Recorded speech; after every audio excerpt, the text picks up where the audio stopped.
everything that I say, unless I am quoting scripture or one of the general authorities, right, is my opinion. Hello, brothers and sisters, friends. So I have a fun, interesting factoid that kind of turns the whole idea of some of the things we think about, some of the things we think we know, on their head. I was like blown away by this. So in Leviticus chapter 19, right? I was reading, and I've always been kind of curious. And so I'm looking up different words, what they mean, right? And in verse 31,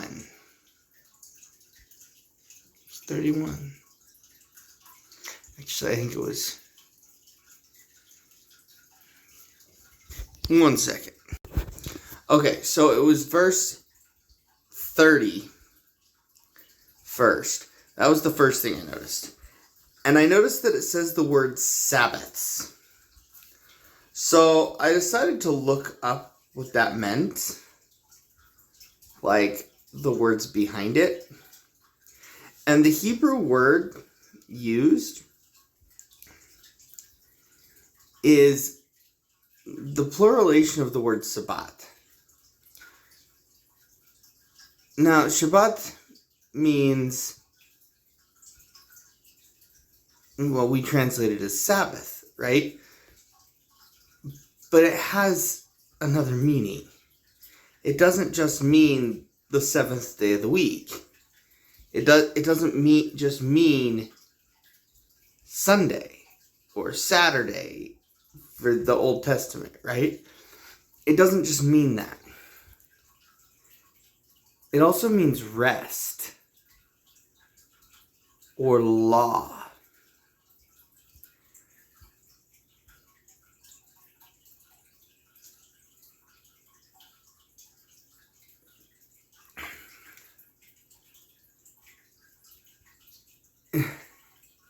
It's a correlation saying that the obedience of God's laws is a rest. It's a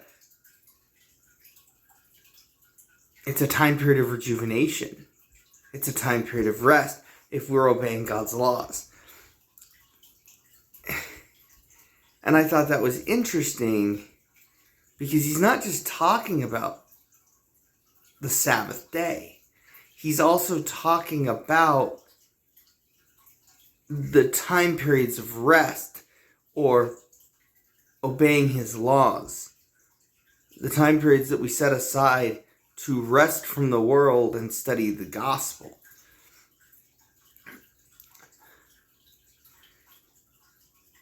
It's really interesting. And he says to keep them. And the word keep means to protect or defend in Hebrew. It doesn't mean it doesn't mean what it means today. In Hebrew, it means to defend it, to protect it. So he's literally saying, hey, protect this time. Keep it. Make it so that it's something that's precious, like you would defend your home or a castle or treasure. It's something to be cherished. And I thought that was really interesting. And so I'm like, that's amazing. I got to share that. And then in the very next verse, verse 31, the term familiar spirits, right?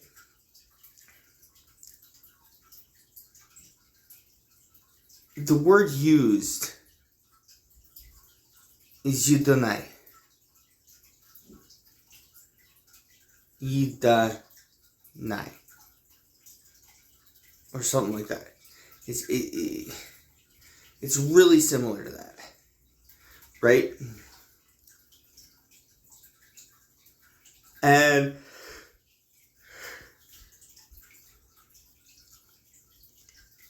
it's spelled Y da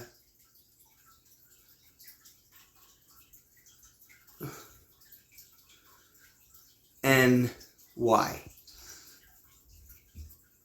in the Hebrew. That's the word used for familiar spirits. Well, guess what? That's also the Hebrew word for those who rely on science and not faith. Those who teach a piece of the truth. Because science and faith, they go together, right? They connect, they touch.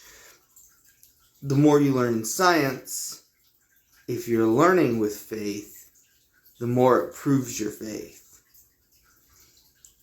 But if you have no faith, the more confusing it is.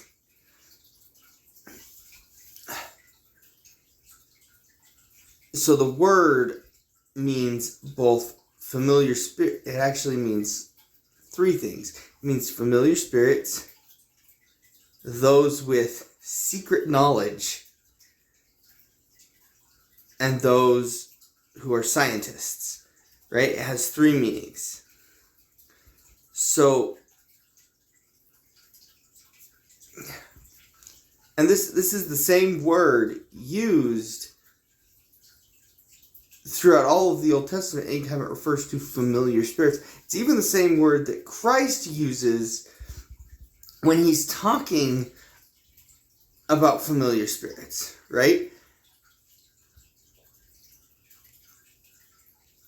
It's not, it doesn't mean ghosts.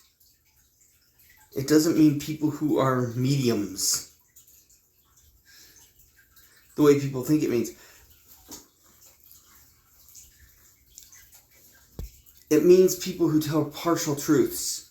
It sounds kind of familiar, so it must be true, right? And it's this, just this powerful, just, bam! It means science. People who rely solely on science without any trust in the gospel. They're on this road over here. The big wide road.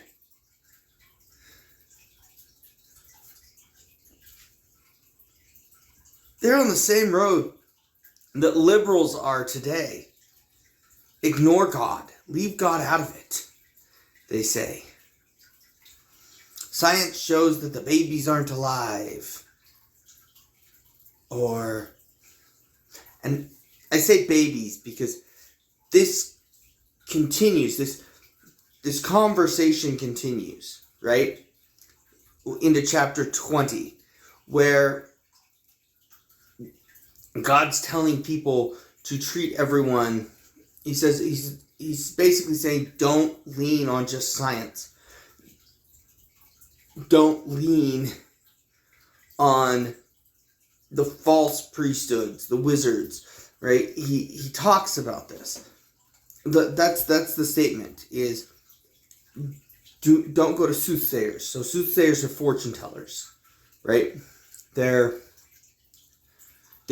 were people who used, be it lots or cards or astrology, to foretell the future. And then he says, don't go to familiar spirits. Don't listen to half-truths, to people who rely just solely on science or people who rely on secret knowledge, right? But not God. And then he says, nor go unto wizards, for they will lead you to destruction. Right? He's basically saying that these falsehoods, these half-truths, this false priesthood, these things that are of the world and not of God will lead you down a path of destruction where you'll destroy yourself. And then he says, and if someone comes to visit and stay with you who's a stranger, who's not of your faith, treat him like a brother. Right? He says, treat him as if he's one of you. And then in the very next verse, he continues that and says, oh yeah, and that person that you're treating as one of you, if he or any of you sacrifice your children to Molech, then you're going to be put to death. Because that's abominable to me. Now, child sacrifice to Molech, if you do research into Molech, they practiced science. They were some of the lead scientists of that time period. And some of the lead sorcerers and wizards and people with secret knowledge. Right? And they demanded child sacrifice? It sounds a lot like abortion to me. As well as, anything else. And I make this point because despite being separated into 2 chapters, this conversation's one conversation with Moses. God hasn't stopped talking to Moses about this. And the people are being bad. The people aren't being righteous. And so God's telling Moses, hey, whoa. Let's look at this. That's not okay. Stay away from that stuff. Because it's not my way. And I thought it was such a cool turn. Because the same word that's used for familiar spirits is the exact same word used for scientists. It's the exact same word used for people with secret knowledge.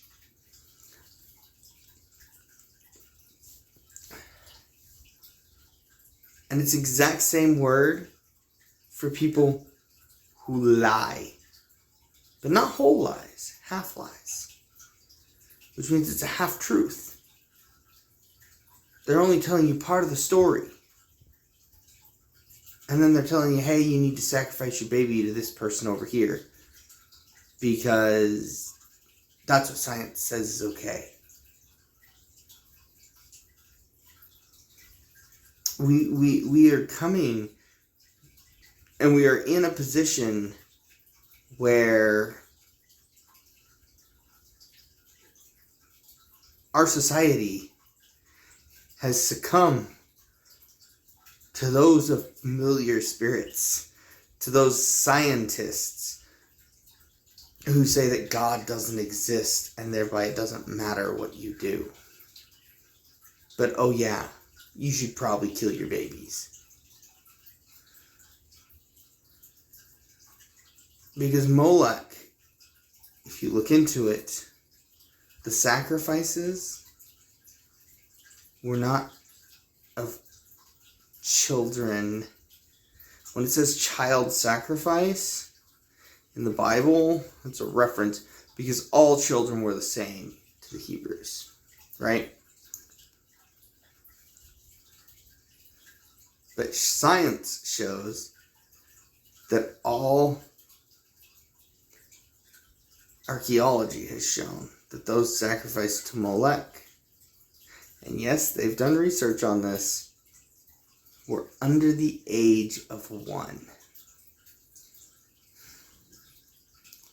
Some even being pre-birth sacrifices.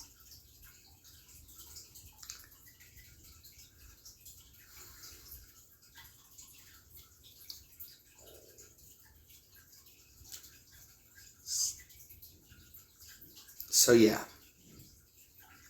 you see where society's fallen?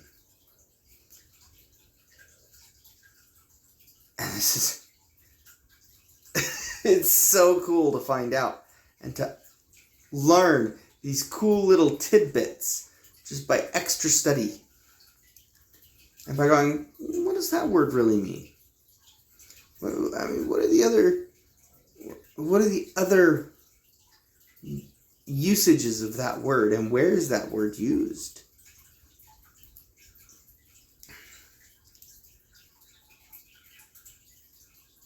I love doing stuff like that. Alright, so that's going to conclude this video. I love you all. Talk to you later. Bye.